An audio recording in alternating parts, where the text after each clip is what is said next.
इस बर्बादी पर आवाम किसका गिरेबान पकड़े?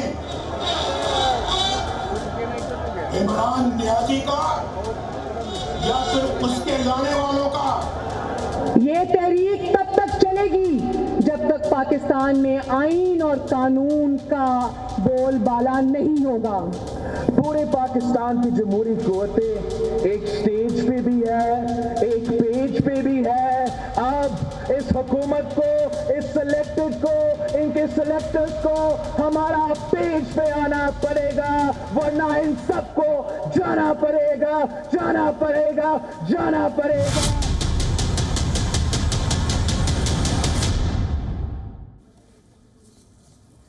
A united opposition, angry citizens, colourful rallies, fiery speeches. It must be a déjà vu moment for Imran Khan Niazi, the cricketer turned politician who clinched power, riding on a wave of such protests. But barely 2 years of his rule and the tide has turned.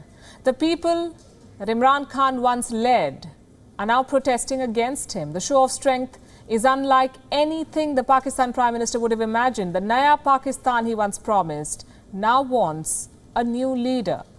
Tens of thousands have hit the streets with one demand: Imran Khan's ouster from office. Look at these images.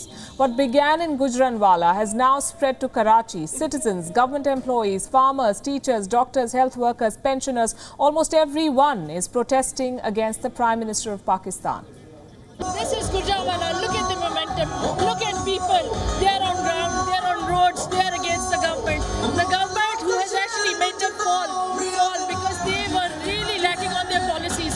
This is the crowd roaring for a change, and change will come. हमारा TikTok बंद किया, इसलिए हम आज बिलावल भुट्टो को support करने हैं और इंशाल्लाह इमरान खान जल्दी हटेगा। Leading these people is a united opposition. They call this movement the beginning of the end for Imran Khan. Almost 9 major opposition parties have come together to launch the Pakistan Democratic Movement, the unlikeliest of political unions. I say this because the differences in their ideologies couldn't have been more stark. What unites them, though, is their goal. They all want Imran Khan out of power, some of them rather desperately.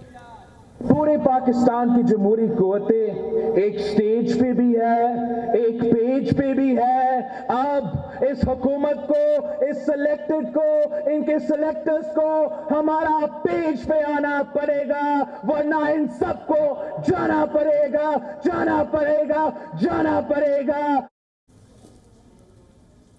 This was Bilawal Bhutto Zardari, the son of murdered former Prime Minister Benazir Bhutto. He has emerged as a prominent opposition voice in recent months. He promises to fulfill his mother's dream, make Pakistan a real democracy. Standing with Bilawal Bhutto is another political dynast, Maryam Nawaz, the daughter of yet another former Prime Minister, Nawaz Sharif. She's been actively campaigning on Twitter to court the people of Pakistan, urging them to stand by her family. And if social media is any gauge of public opinion, the Sharifs seem to be winning the war of perception. ये तहरीक तब तक चलेगी जब तक पाकिस्तान को इस नाअहली और नालायकी और सिलेक्टेड हुकूमत से पहुंचने वाले नुकसानों का अजाला नहीं हो जाएगा। ये तहरीक तब तक चलेगी जब तक पाकिस्तान में आईन और कानून का बोलबाला नहीं होगा।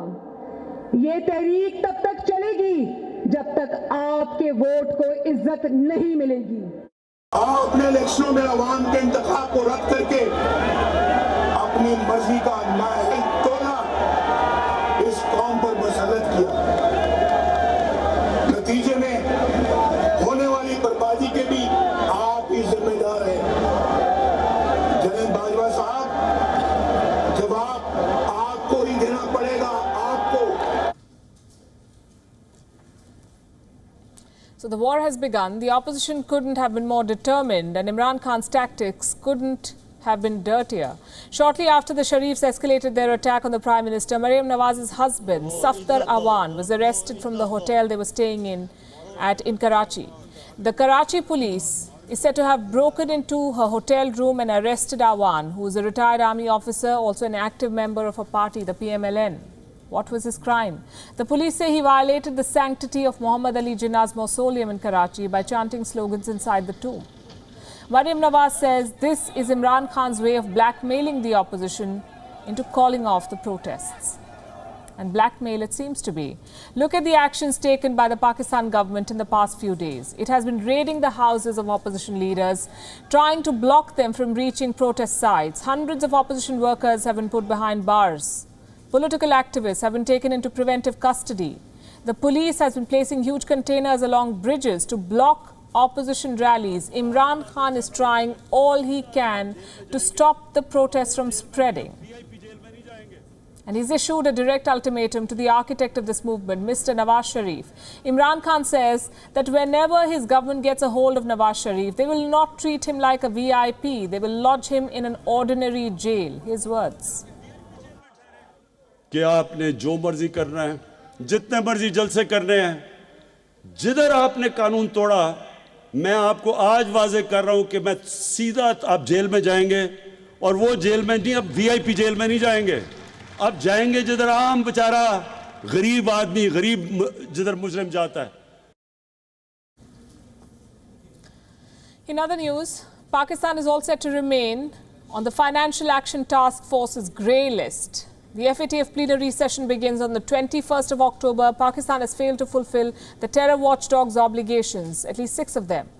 The foremost being action against terrorists like Masood Azhar and Hafiz Saeed. Reports say that 4 nominating countries, the US, the UK, France and Germany, are not satisfied with Pakistan's actions against terrorist organizations operating on its soil.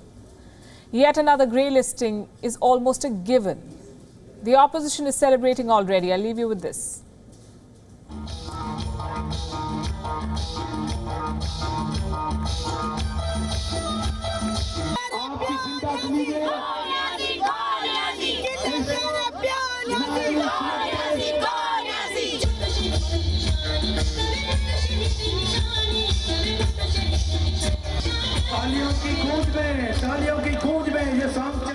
Thank you for watching Gravitas on WION's YouTube channel. If you want to stay up to date with what's happening around the world, then subscribe to our channel and don't forget to like and share. Thank you very much for watching WION. World is One.